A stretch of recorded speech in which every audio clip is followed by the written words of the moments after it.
Hare Krishna. Is my screen visible? Yes, Prabhu. Okay, thank you. So we'll start with the Mangalacharan. Om Ajnana Timirandasya Jnananjana Shalakaya Chakshurunilitamena Tasmai Sri Gurave Namaha Sri Chaitanya Manobhishtam Tapitam Yena Bhutale Swayam Upakadamayam Datati Swapadantikam Vandeyam Sri Guru Sri Yudapadakamalam Sri Gurun Vaishnavamsya Sri Rupam Savajatam Sagana Raghunathanvitam Stamsa Jivam Sadvaitam Savadutam Parijana Saitam Krishna Chaitanya Devam Sri Radha Krishna Padan Sagana Lalita Sri Vishakanvitamsya हे कृष्णा करुणा सिंधु दीनबंधु जगतपति गोपेशा गोपिका कांता राधा कांता नमस्ते कांचन गौरांगी राधे वृंदावनेश्वरी वृषभानुसुते देवी पाणी हरिप्रिय वांछा कल्पतरुभ्यश्च पावनेभ्यो वैष्णवेभ्यो नमो नमः कृष्ण कृष्ण हरि हरि हे राम राम राम हरि हरि हरे कृष्ण कृष्ण कृष्ण हरि हरि हरे राम राम राम हरि हरि हरे कृष्ण कृष्ण हरि हरि हरे राम राम हरि हरि ओम नमो भगवते वासुदेवाय ओम नमो भगवते वासुदेवाय ओम नमो भगवते वासुदेवाय Hare Krishna. So today we'll continue with the second half of chapter 15, Puruṣottama Yoga. We are caught up to the first 10 verses. So today we'll look at verses 11 to 20. 15.11. So this is meter 8. Anyone want to recite?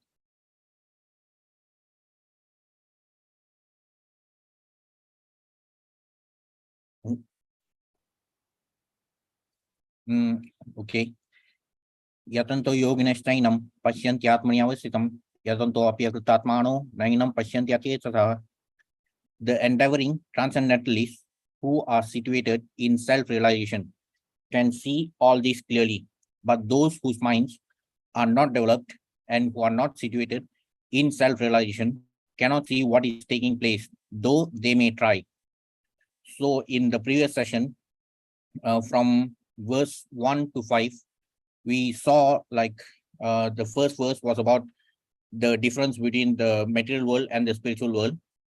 And then from verse 2 onwards, Krishna was explaining about how the living entities, the conditioned souls in this material world can liberate themselves by being detached from material sense gratification. And gradually in verse 5, Krishna spoke about the qualifications that are required to elevate ourselves to the spiritual world.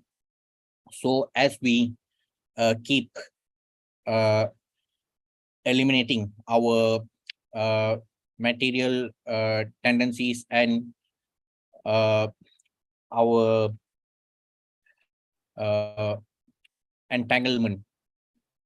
So in the purport, Prabhupada used the term extrication to liberate ourselves from all these material bondages.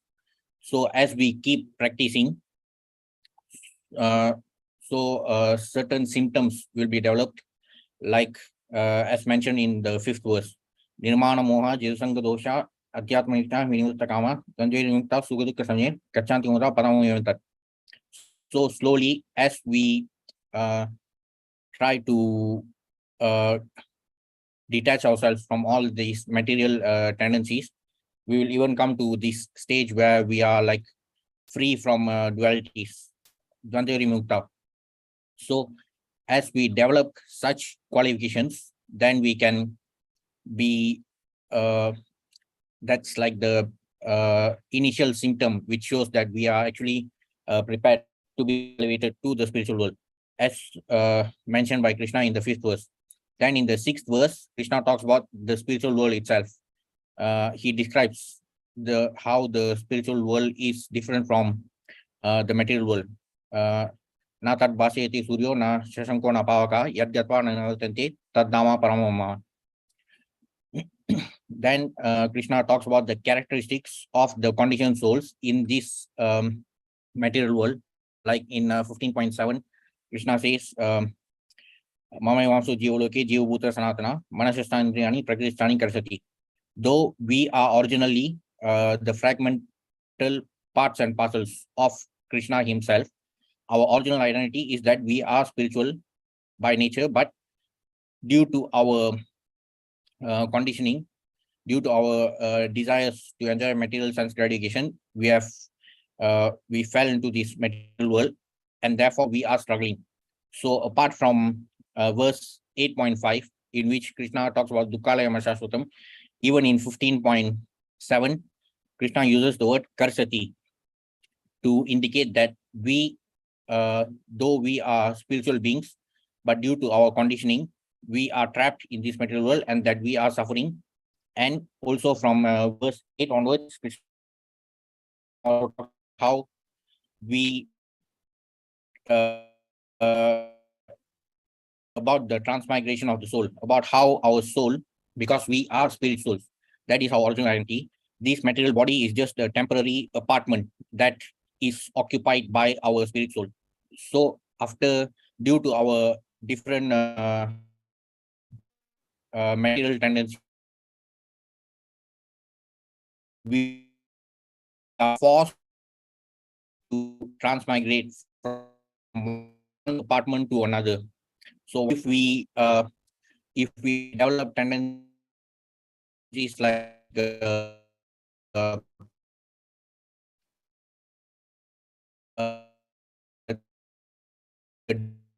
for eating, then enables us to enjoy about how the kind of consciousness that we develop in our present body, though we are situated in this gross body, even our subtle body develops a certain type of consciousness, and that is carried from one gross material body to another, even after death.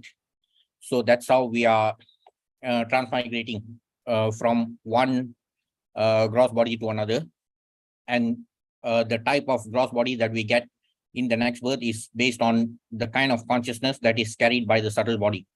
So all these details were described by Krishna in the first 10 verses. And now in the 11th verse, he's saying that the endeavoring transcendentalists who are situated in self-realization can see all this clearly. But those whose minds are not developed and who are not situated in self-realization cannot see what is taking place, though they may try.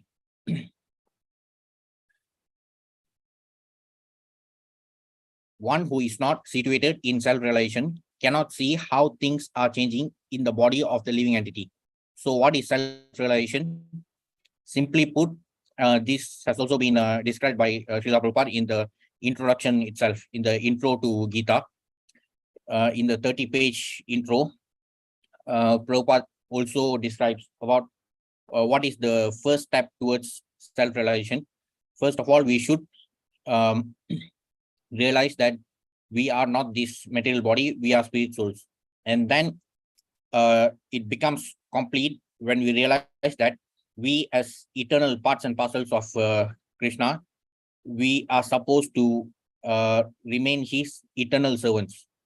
So when we have that complete understanding, then we can actually progress in our spiritual journey. So for those who don't have this realization, they cannot understand what is going on in the body of a living entity. They cannot even understand what is going on in this present gross body. So obviously, such people cannot even understand regarding the transmigration of the soul. So they'll end up saying that there's no concept of soul at all. The word yogina is significant in this connection. There are many so-called yogis, so-called associations of yogis, but they are actually blind in the matter of self-realization. The word yoga itself means union with the Supreme, and even all the chapters of Bhagavad Gita are titled with title ending with the word yoga. So such people, they are actually blind in the matter of self-realization. They are simply addicted to some sort of gymnastic exercise. They have no other information.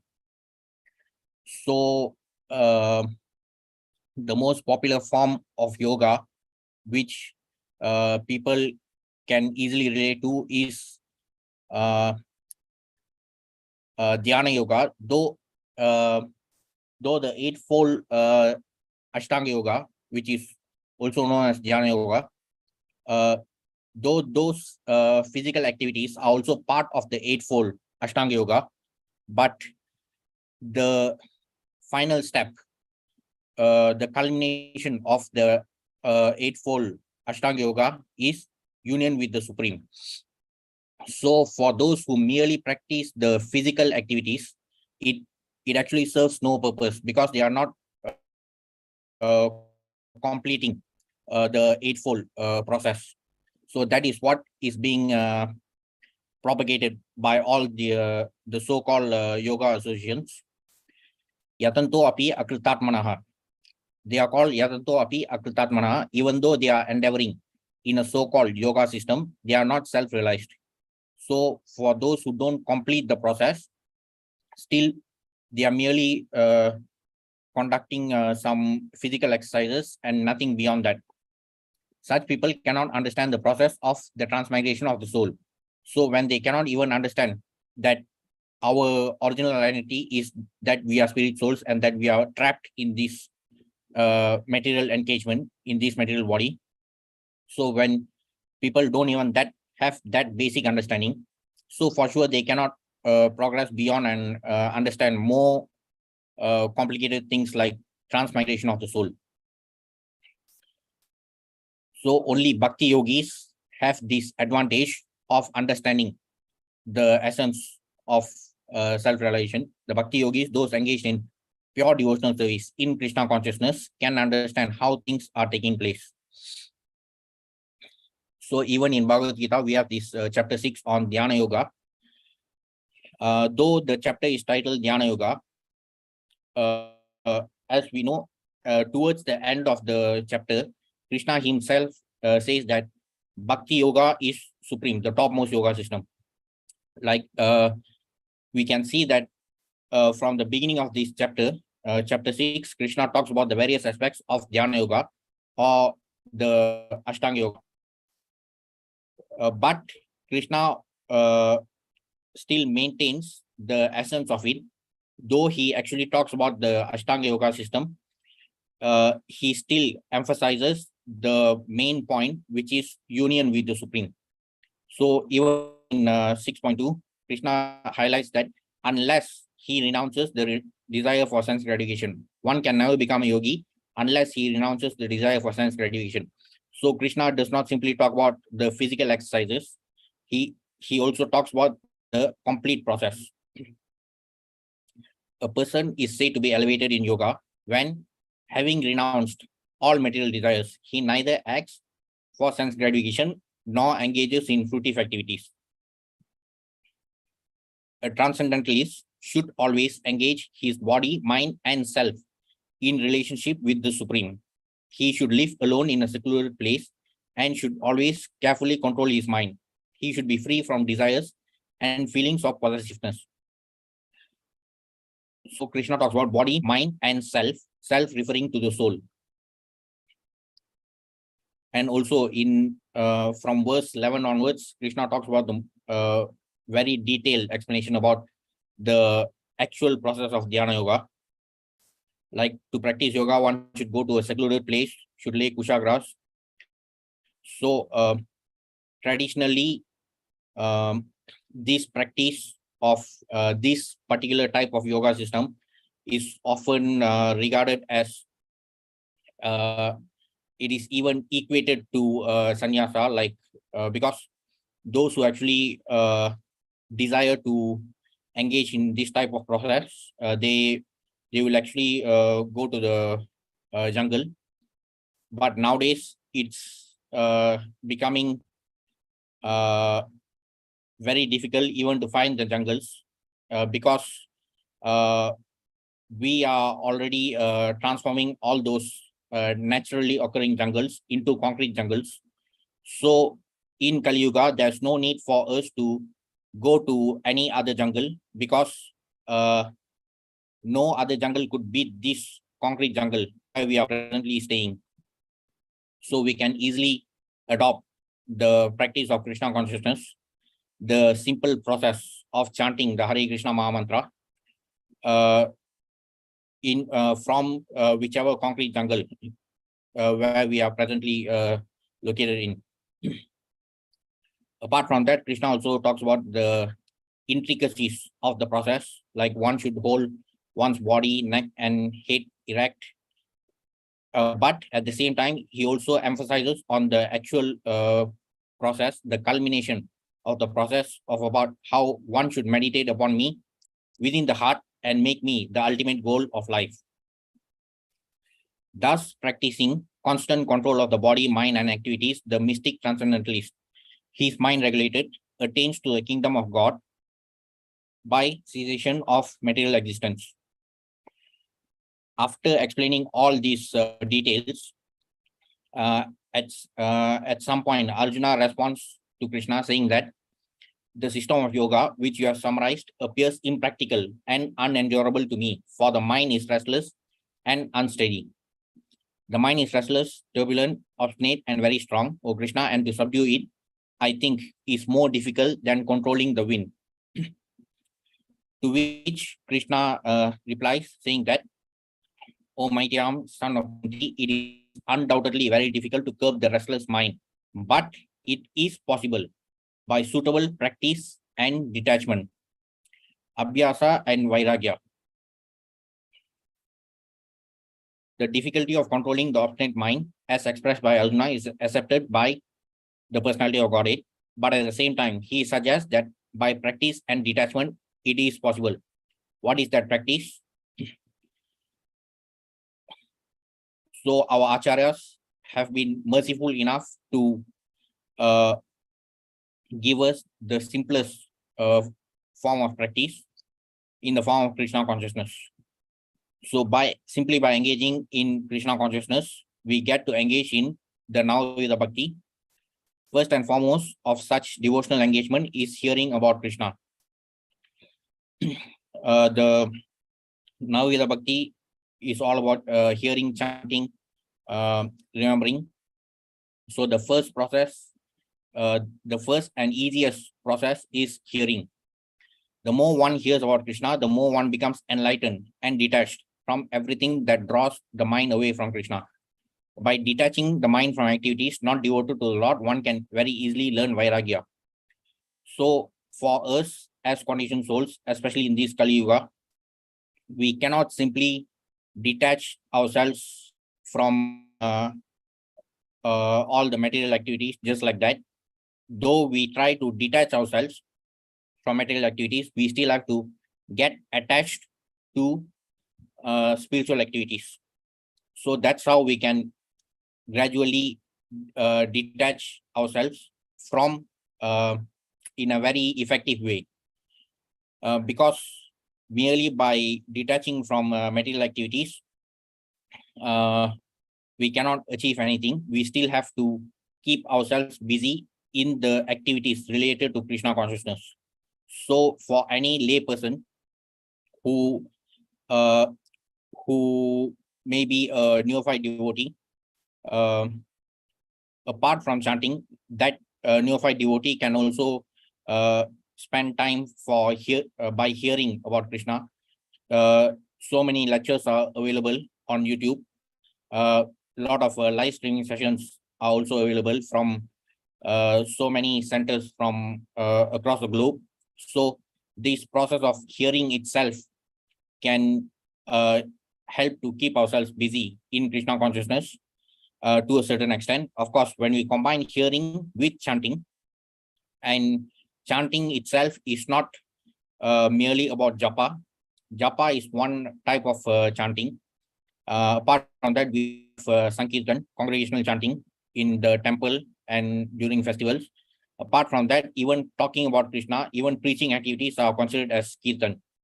So the more we engage in Shravanam and Kirtanam, the more we can improve our remembrance, Smaranam. So this practice itself will help to detach ourselves from the mundane material activities, and we can slowly develop Vairagya. Vairagya means detachment from matter and engagement of the mind in spirit.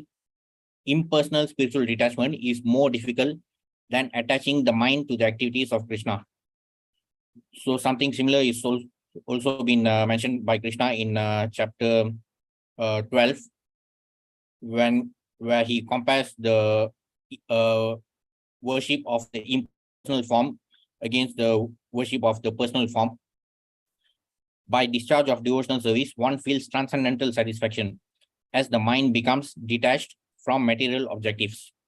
Hearing of the transcendental activities of Lord Krishna and eating the foodstuff offered to Krishna helps us in the process of Krishna consciousness. Apart from this, these are the simplest, like hearing,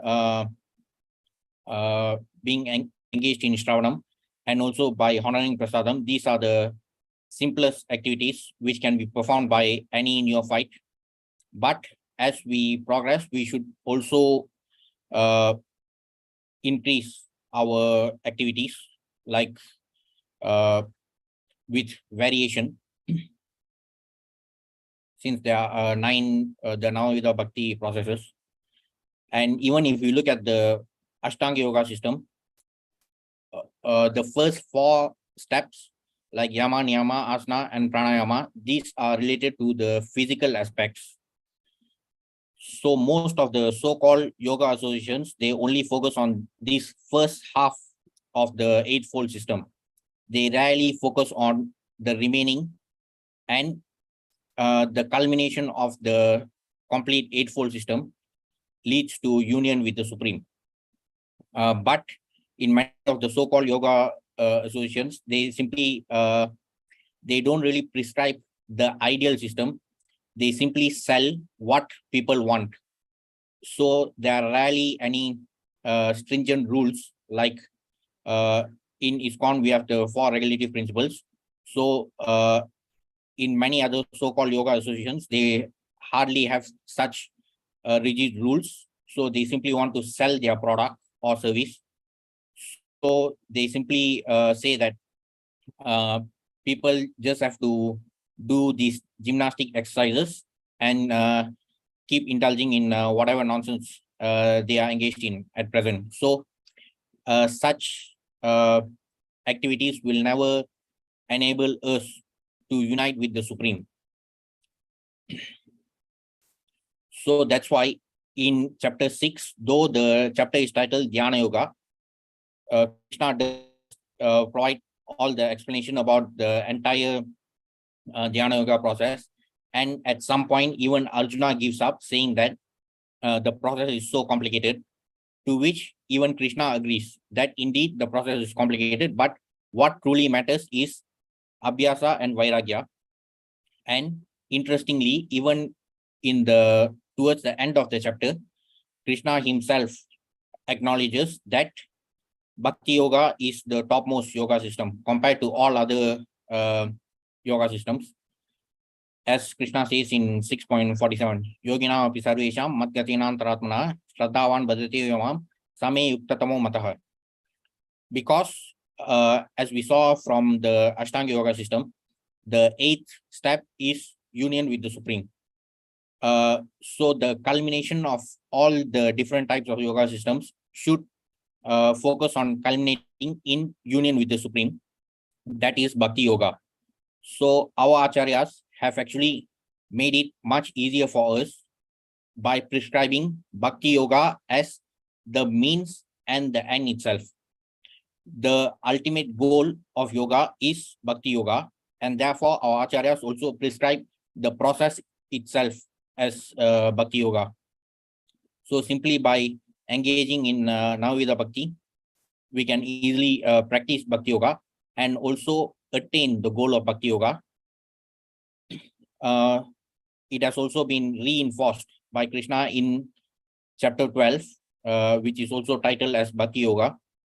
In the last verse of chapter 12, Krishna says, those who follow this imperishable path of devotional service and who completely engage themselves with faith, making me the supreme goal, are very, very dear to me.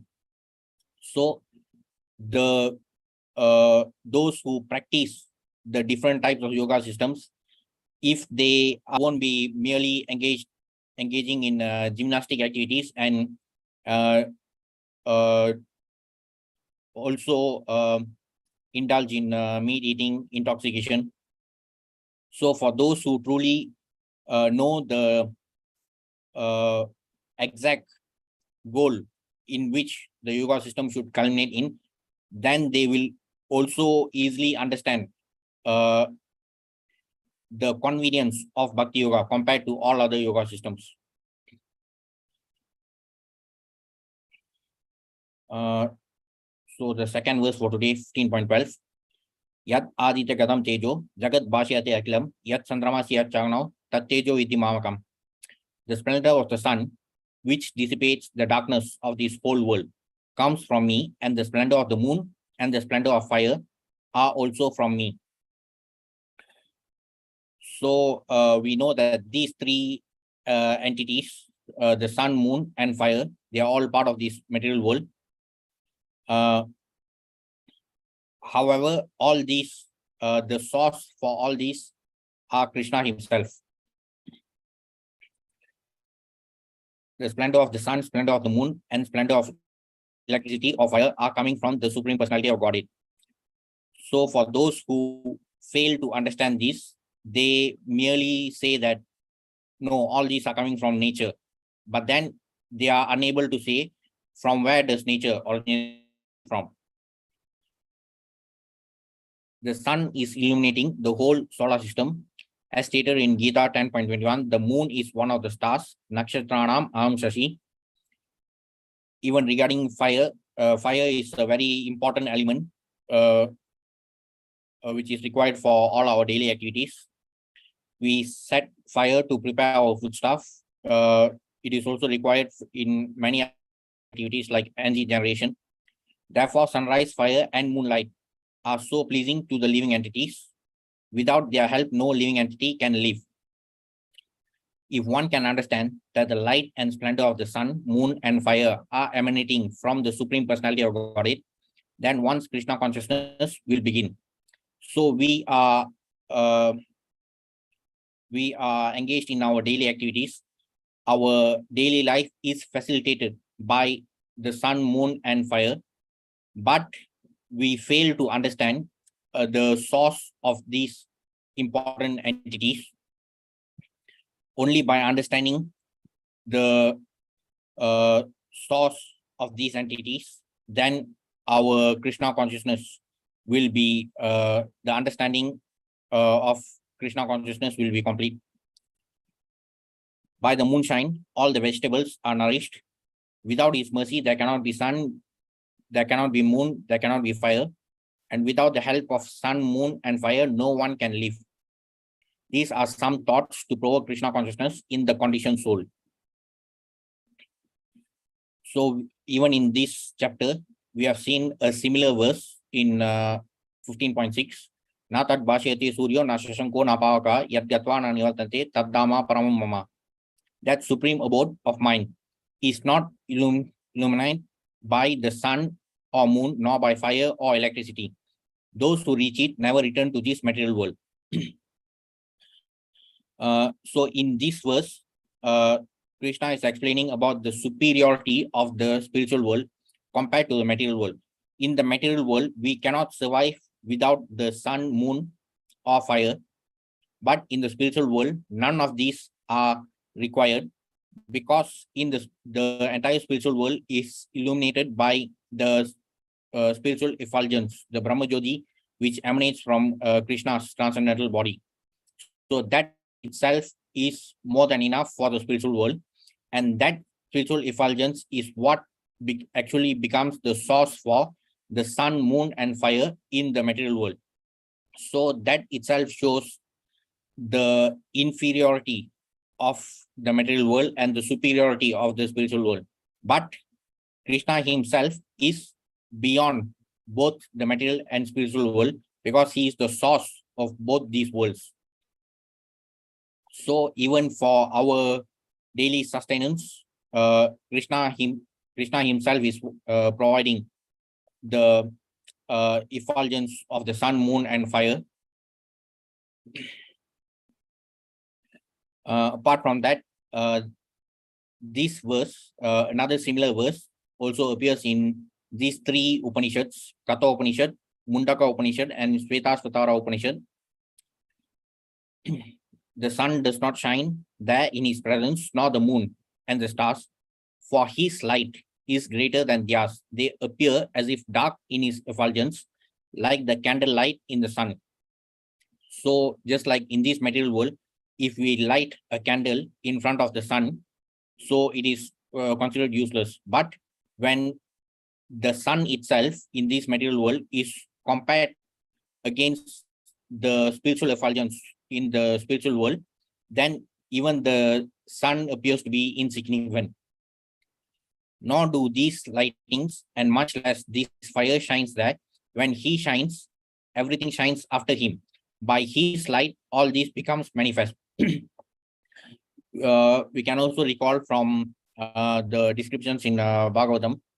I mean, in the cover page of the Bhagavatam itself, Srila Prabhupada has given the summary about how this Mahatattva is actually a dark spot, which is devoid of the spiritual effulgence of Krishna's Brahmajyoti. So since this Mahatattva dark spot is devoid of that effulgence, therefore the sun, moon, and fire are required in this material world.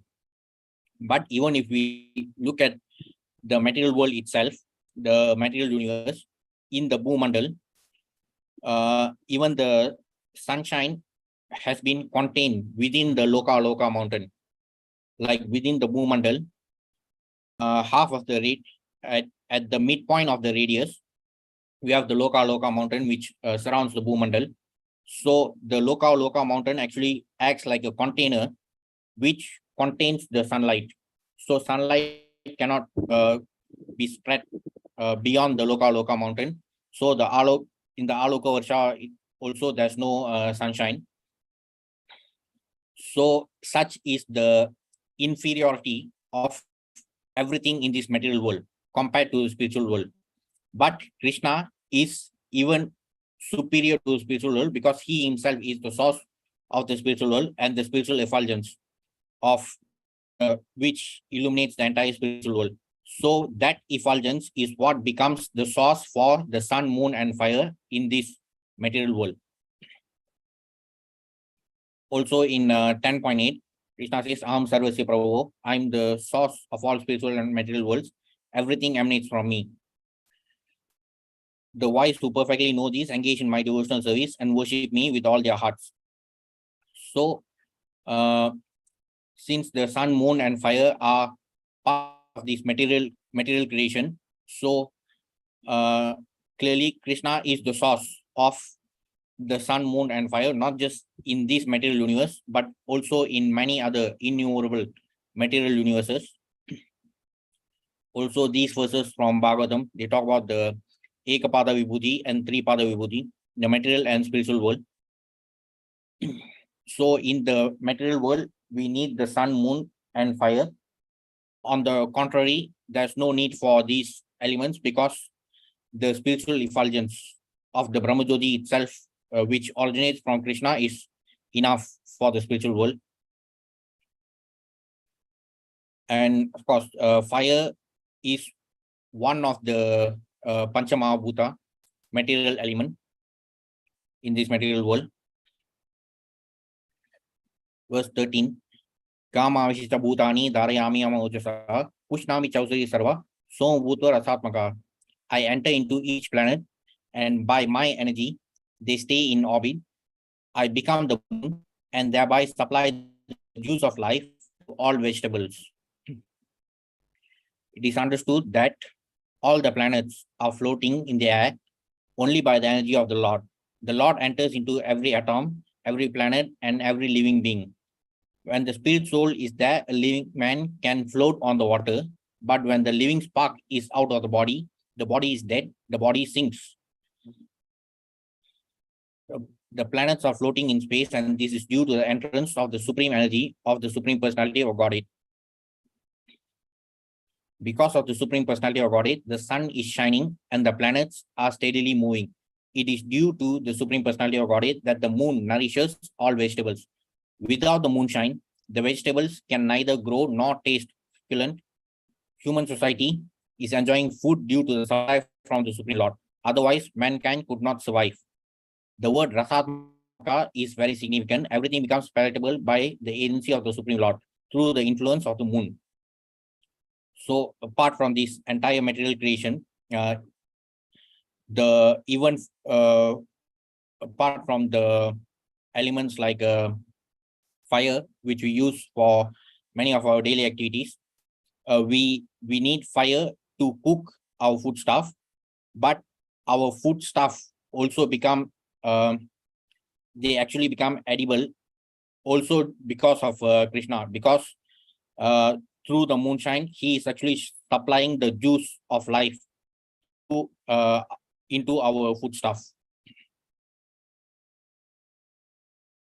So apart from that, in verse 14, Krishna says, Aham Vaishnaro Bhutva, Pranam Deyamashrita, Pranapana Samayukta, Pachami Annam Chaturvidam.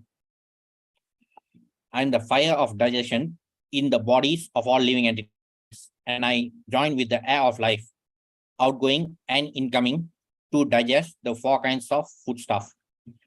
So, Krishna supplies fire for us to cook our foodstuff. Krishna supplies the juice of life into our foodstuff, and he also enables us to digest the food that we consume. So, in every part of our life, we are dependent on Krishna. Still, some self-proclaimed rationalists and so-called atheists, they deny the existence of God.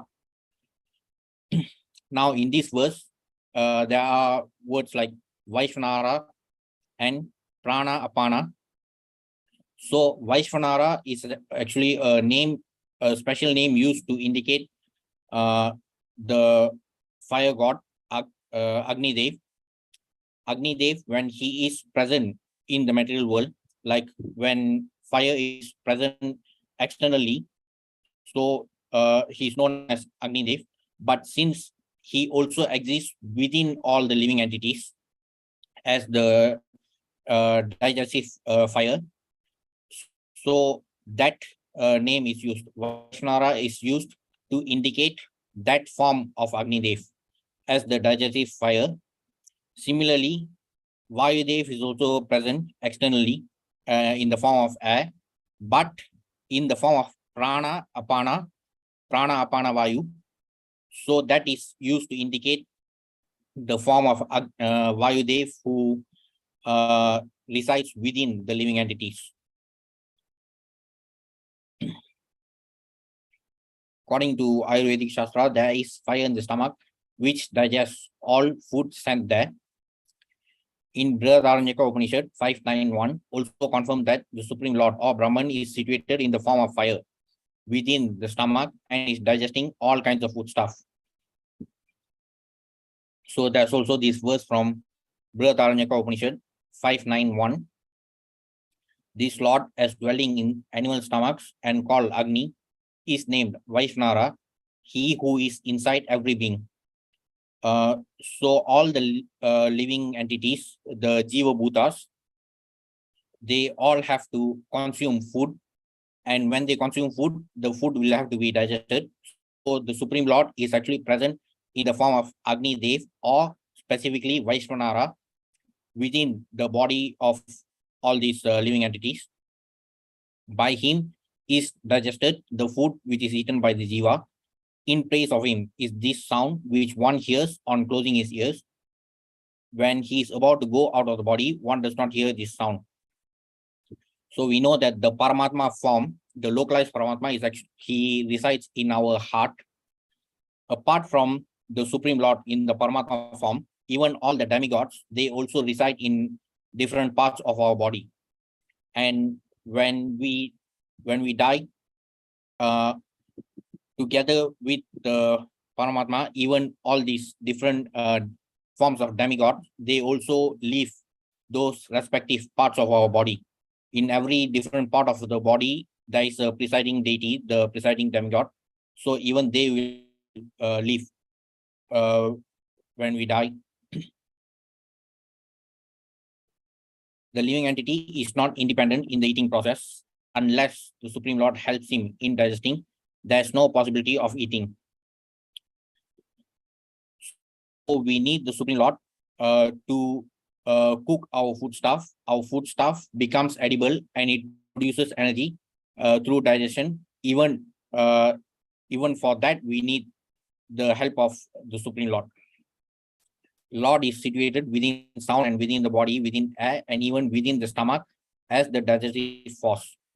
So the presiding deity of all the material elements, like Agni Dev, when he resides externally, he resides as Agni Dev, but within the body, he is known as Vaishnara. Even Vayu Dev exists externally, but within the body, he is known as Prana and Apana Vayu. There are 4 kinds of food stuff: food which can be drunk, chewed, licked, and sucked. So the Lord in the form of Vaishnara is the digestive force for all these type of food stuff. Verse 15, Sarvasya chaham hridi sannivishta mattas smridinyanamapohanam cha vedescha sarvei amem vedya vedanta kritveda videva chaham. I am seated in everyone's heart, and from me come remembrance, knowledge, and forgetfulness. By all the Vedas, I am to be known. Indeed, I am the compiler of Vedanta, and I am the knower of the Vedas.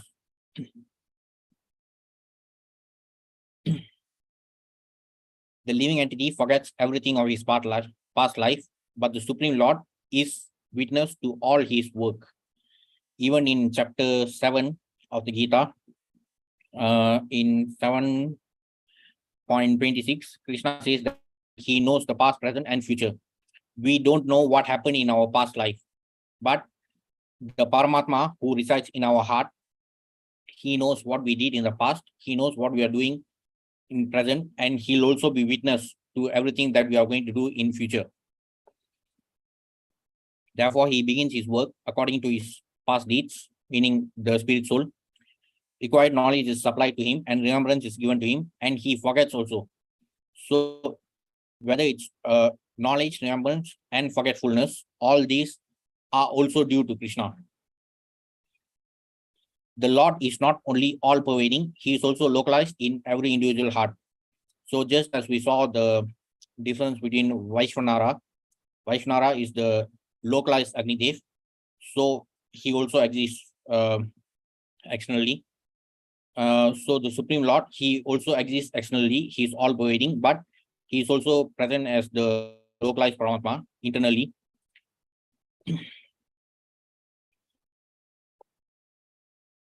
So regarding remembrance, we engage in the practice of Krishna consciousness, ultimately so that we can remember Krishna when we leave our body. By doing so, we can attain the supreme abode of Krishna, which has been mentioned by Krishna himself in 8.5. Antakale Mameva Smaran Muktva Kalevaram Yapati Samadbhavam Yati Nashti Atra Samshaya. And whoever at the end of his life quits his body remembering me alone at once attains my nature. Of this there is no doubt. Now, this verse should not be read merely in isolation, but it has to be read according to the proper sequence from 8.5 to 8.8, because this is the ideal, the desired result. But in 8.6, this verse serves as an affirmation. At the same time, it's also like a warning, because if we remember Krishna, then we can attain the supreme abode. If we fail to remember Krishna and if we remember something else, then we are likely to meet the same fate as Bharat Maharaj. So these are the outcomes which would happen when we leave our body. So Krishna has made it very clear about the desired outcome, especially in 8.5. So it doesn't mean that we can indulge in all sorts of nonsense when we are alive and simply remember Krishna at the end of our life.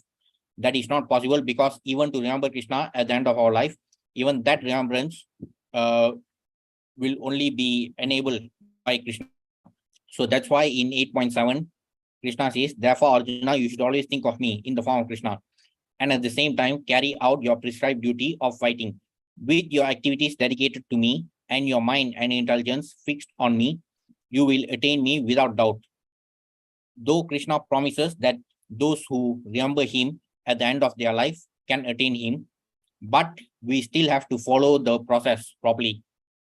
Krishna is instructing Arjuna to always think of him, so that Arjuna will also remember him at the end of his life.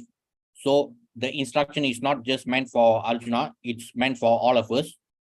So we cannot simply disregard our practice of Krishna consciousness throughout our life and simply hope to remember Krishna towards the end only.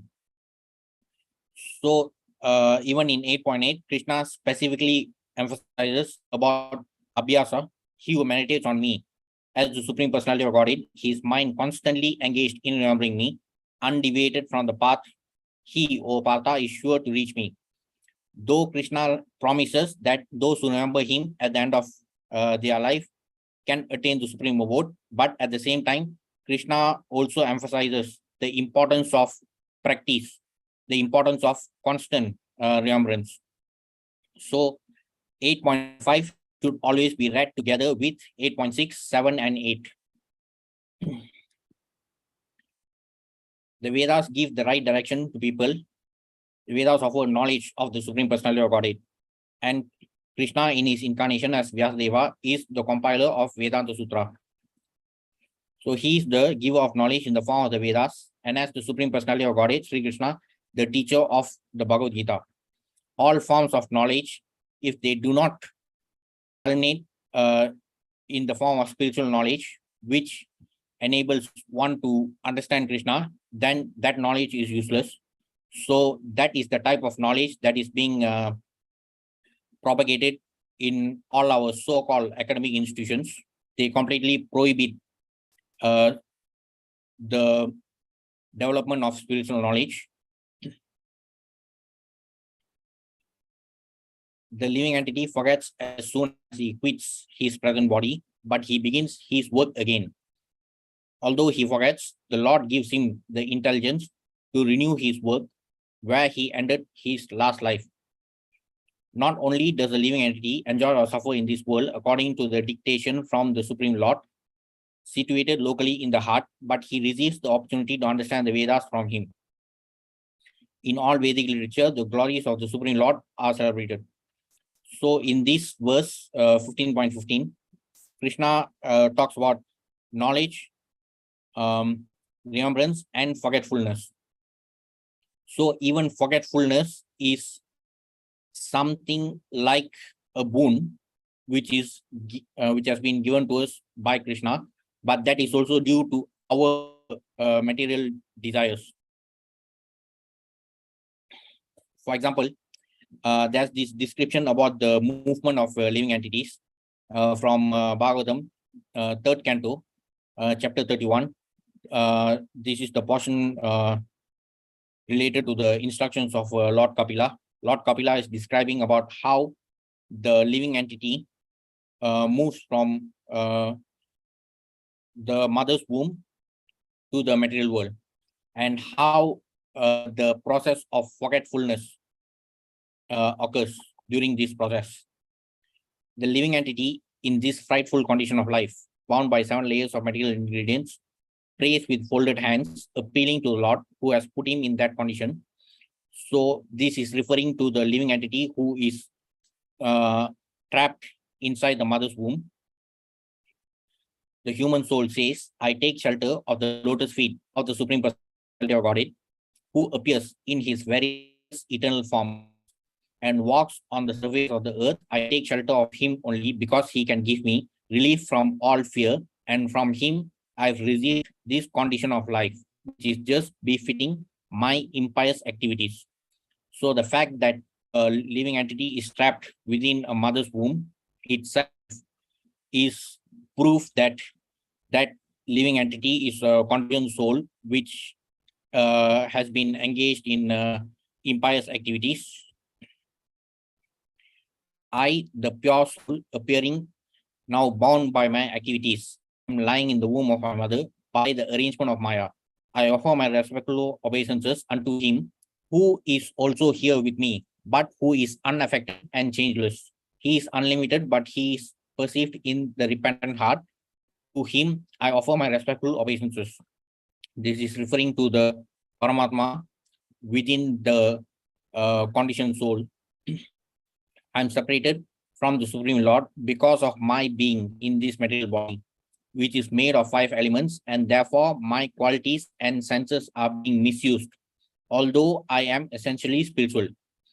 Because the Supreme Personality of Godhead is transcendental to material nature and the living entities, because he is devoid of such a material body, and because he is always glorious in his spiritual qualities, I offer my obeisances unto him.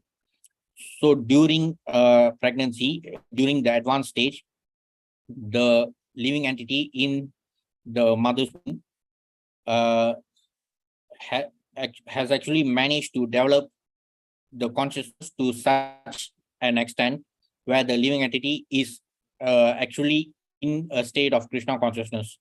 The living entity is conscious of the Supreme Lord, and also he is conscious of his helpless condition within the womb. The human soul further prays. The living entity is put under the influence of material nature and continues a hard struggle for existence on the path of repeated birth and death. This continual life is due to his forgetfulness of his relationship with the Supreme Personality of Godhead. Therefore, without the Lord's mercy, how can he again engage in the transcendental loving service of the Lord? So, all the pure living entities, all the pure uncontaminated souls become contaminated due to material desires, and they forget their eternal relationship with the Supreme Lord. And because of that, the living entities are forced to transmigrate from one mother's womb to another. So that forgetfulness itself is the starting point to all our problems. Therefore, my Lord, although I'm living in a terrible condition, I do not wish to depart from my mother's abdomen to fall again into the blind well of materialistic life. Your external energy, called Devamaya, at once captures the newly born child, and immediately false identification, which is the beginning of the cycle of continual birth and death, begins. Though the conditioned soul is aware, the soul has some consciousness about the Supreme Lord, even while being in the mother's womb. Still, the soul is kind of deluded because he is actually thinking that simply by not departing from the mother's womb, he can remain safe. But that's not possible. Therefore, without being agitated anymore, I shall deliver myself from the darkness of nescience with the help of my friend, clear consciousness. Simply by keeping the lotus feet of Lord Vishnu in my mind, I shall be saved from entering into the wombs of many mothers for repeated birth and death. The 10-month-old living entity has these desires even while in the womb, but while he thus extols the Lord, the wind that helps parturition propels him forth with his face turned downward so that he may be born.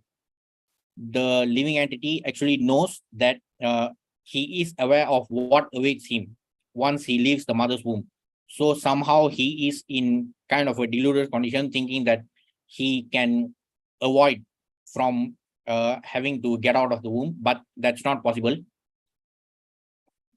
Pushed downward, all of a sudden by the wind, the child comes out with great trouble, head downward, breathless and deprived of memory due to severe agony.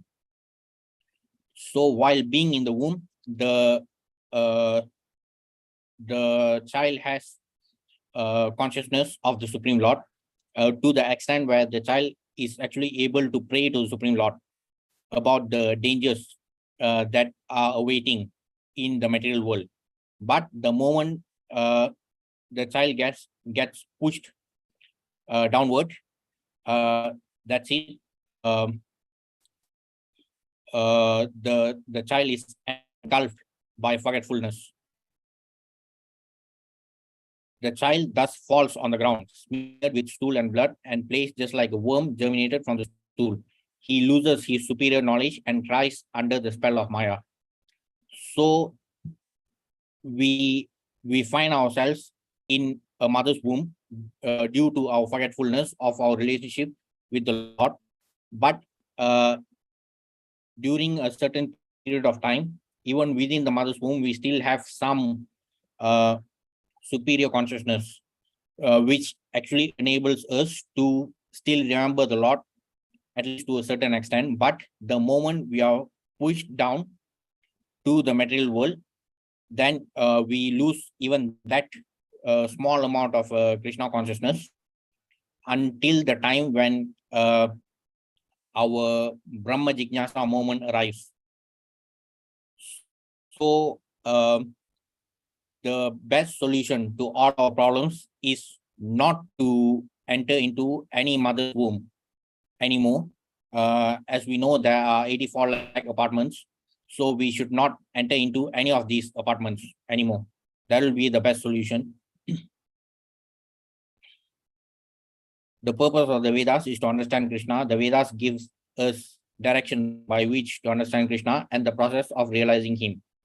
One can attain perfection in 3 stages. The first stage, one can understand his relationship with the Supreme Personality of Godhead. Second stage, by performing the different processes, one can approach him. And at the end, one can attain the supreme goal, who is none other than the Supreme Personality of Godhead. So these 3 stages of understanding, they are known as Sambandha, Abhideya, Prayojana. So the first step, through Sambandha Jnana, we understand through our knowledge, through the knowledge that reveals what is our relationship with the Supreme Lord. Then once we have this Sambandha Jnana, we engage in activities that help to further realize our relationship with the Lord, that is Abhideya. Then the third stage, Prayojana Siddhi, where we are able to attain the goal. But the goal should be to understand our eternal position. Verse 16. Dvavimau Puruṣo loke Sharaschakshare Vicha Sara Sarvani Bhutani Pudusto Akshara Uchyati. Now, this verse and also the upcoming 2 verses.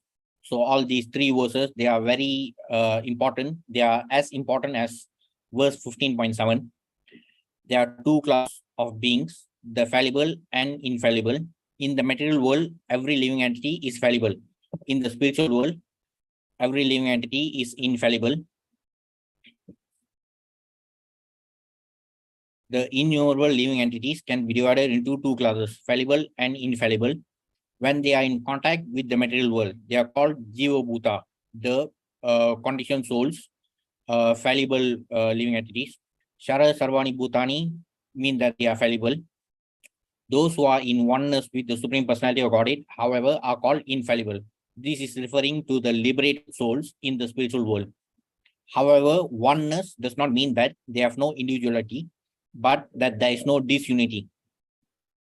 Like now, we being conditioned souls, we are in this position because we ourselves, we wanted to be Purusha and Ishvara. So we actually fail to understand our original identity. But the liberated souls in the spiritual world, they have actually understood their position and also the position of the Supreme Lord. They have understood the eternal relationship with the Supreme Lord, and that is the oneness that they have achieved. Even the liberated souls, they still remain as individuals. In service of the Supreme Lord, even in the spiritual world. So this verse 15.16, 17, and 18, also verse 15.7, all these are verses which directly demolish Mayavad and Advaitavad. As long as a living entity is conditioned, his body changes due to contact with matter. Matter is changing, but in the spiritual world, the body is not made of matter. Therefore, there's no change. In the material world, the living entity undergoes 6 changes: birth, growth, duration, reproduction, then dwindling and vanishing. But in the spiritual world, the body does not change. There's no old age, no birth, no death. So those liberated souls who have attained the spiritual world, they will be able to attain their transcendental body, which is identical to the body of Krishna. 15.17 Uttama Puruṣottama Paramatmeti Udartha Yo Lokatrayam Avisha Bibhalti Avyayeshwaraha. Besides the fallible living entities in the material world and also the infallible living entities in the spiritual world, there is the greatest living personality, Supreme Soul, the imperishable Lord Himself, who has entered the 3 worlds and is maintaining them. So clearly, through these verses, from the verses itself, Krishna is clearly demolishing Mayavad, particularly Advaitavad, where this notion of everyone being God, everyone being equal to God is proper. So we can clearly see from the previous verse and also in this verse, the transcendental supreme person, the absolute truth, is distinct from all living entities. Even the infallible living entities who are actually the liberated souls, even the souls who are liberated to the spiritual world, even they are different from the supreme person. The supreme person he remains in his distinct position. It is not like the liberated souls attain the position of the supreme person. He remains on his throne. The living entities, the infallible living entities who have attained liberation, they still have to engage in his service. So these verses clearly demolish Mayavad. It is clearly stated that above the innumerable living entities, some of whom are conditioned and some of whom are liberated, there is the Supreme Personality, who is Paramatma. There is one Supreme Living Personality, the Supreme Personality of Godhead, who maintains them and gives them all the facility of enjoyment according to different work.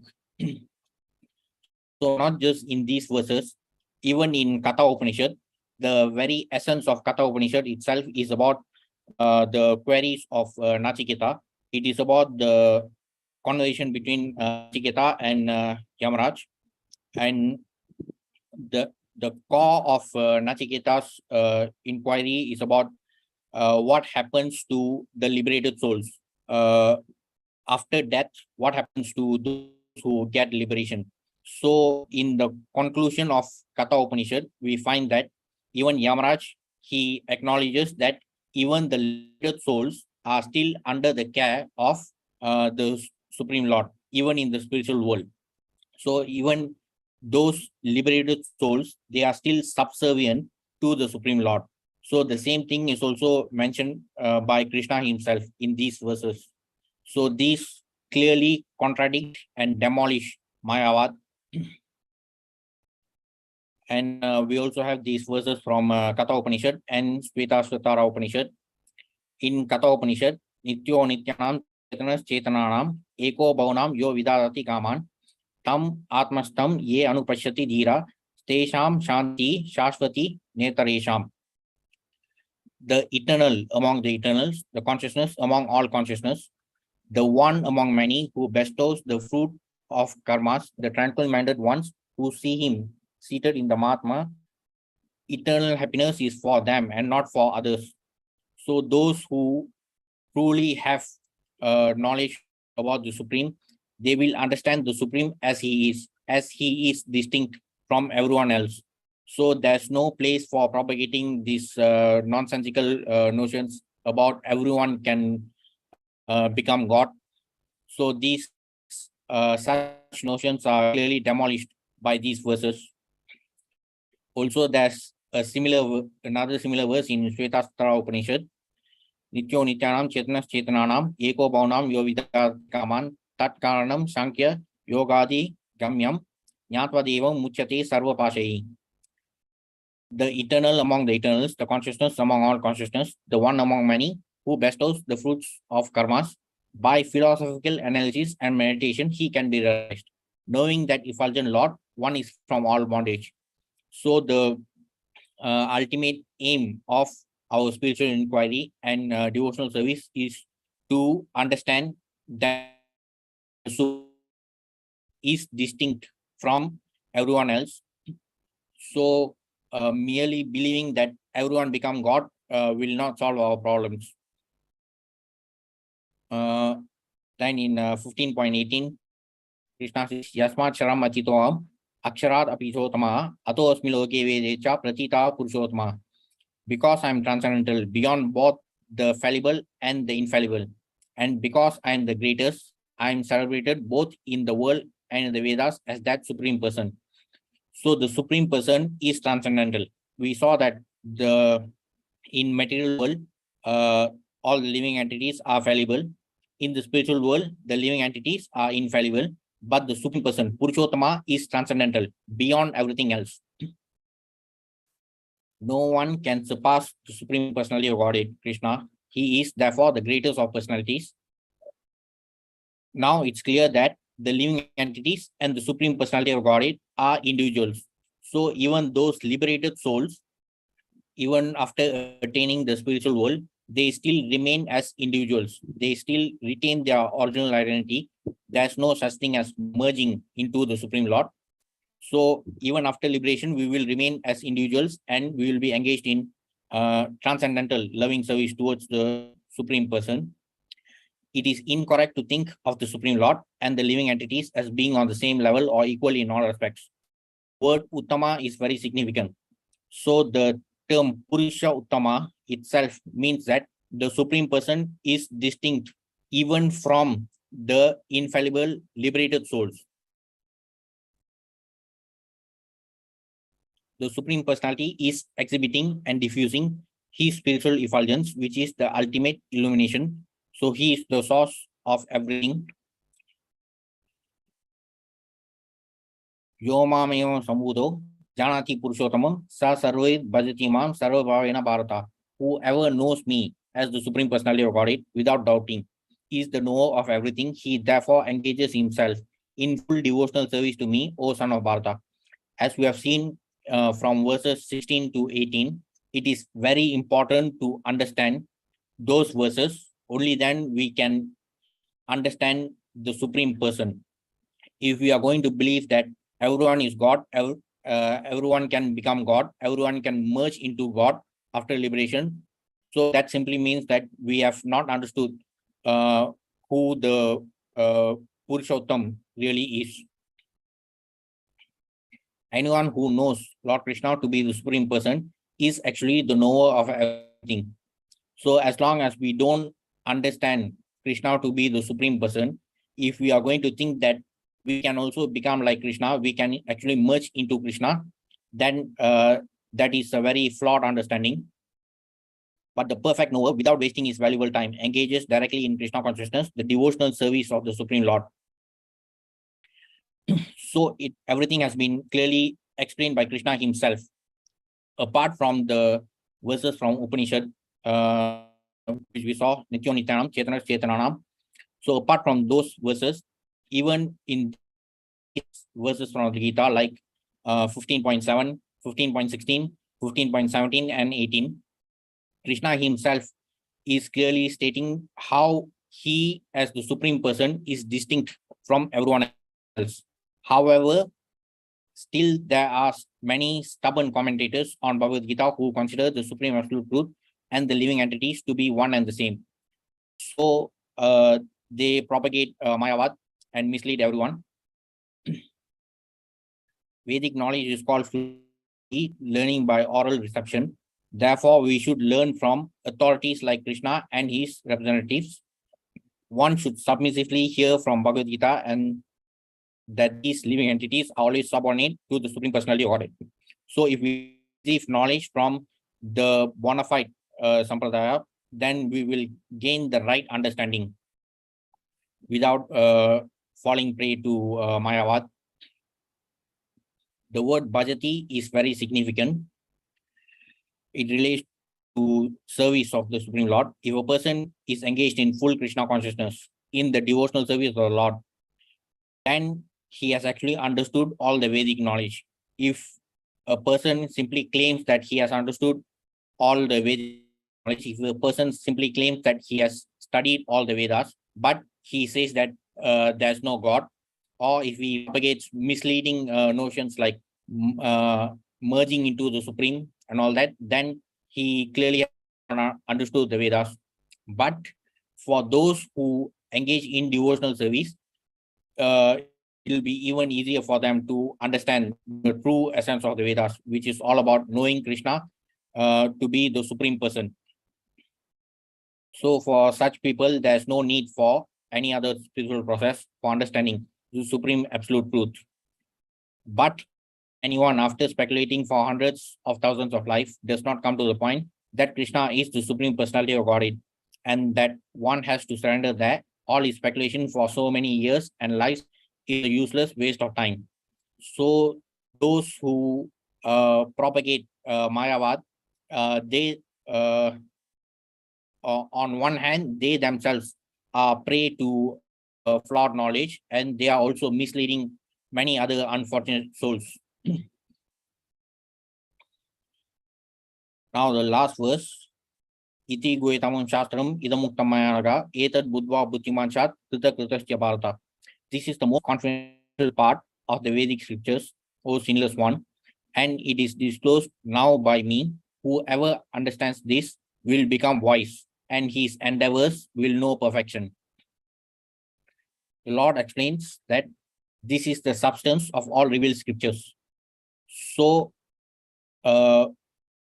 we can actually understand the sum and substance, the essence of all scriptures, if we understand that Krishna is the Supreme Person.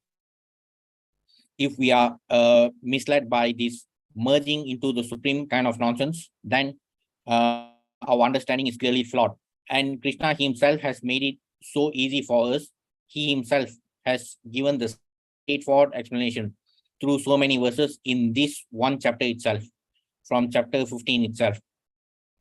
By understanding this philosophy of the Supreme Personality of Godhead and engaging in his transcendental service, everyone can become freed from all contaminations of the modes of material nature. Wherever devotional service exists, the material contamination cannot exist. So if we are actually trying to eliminate all our material bondages, the best solution for that would be to attach and be engaged in devotional service. The more we attach ourselves to the spiritual activities, the more we can detach from material activities or the influence of the modes of material nature. The Lord is said to be the sun. Ignorance is darkness. Where there is sun, there is no darkness. And darkness from a spiritual perspective, it refers to ignorance. So when we are engaged in devotional service, we can gain spiritual knowledge, which can eliminate our position in darkness.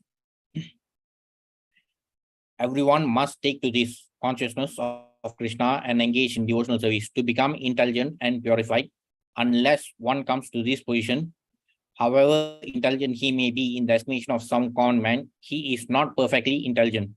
So even those who are engaged in spiritual activities or in devotional service, but as long as they are actually trapped in Mayavad, still they are not fully intelligent. The word anaga, meaning sinless one, means that unless one is free from all sinful reactions, it is very difficult to understand Krishna. So this could also be another reason why people are falling prey to Mayavad. But devotional service is so pure and potent that at once one is engaged in devotional service, he automatically comes to the stage of sinlessness. So the process has been made so simple by our acharyas. So as long as we engage in devotional service, simply by taking up the practice, gradually the knowledge will be revealed to us through the help of Guru, Sadhu, and Shastra. So simply by following the instructions of our acharyas, we can complete our practice of Krishna consciousness to go to Goloka, back to Godhead. So we have completed the chapter on Puruṣottama Yoga. That's all for today. Thanks for attending. Any questions or comments? Everything is okay, Prabhu. Okay, thank you. Hare Krishna.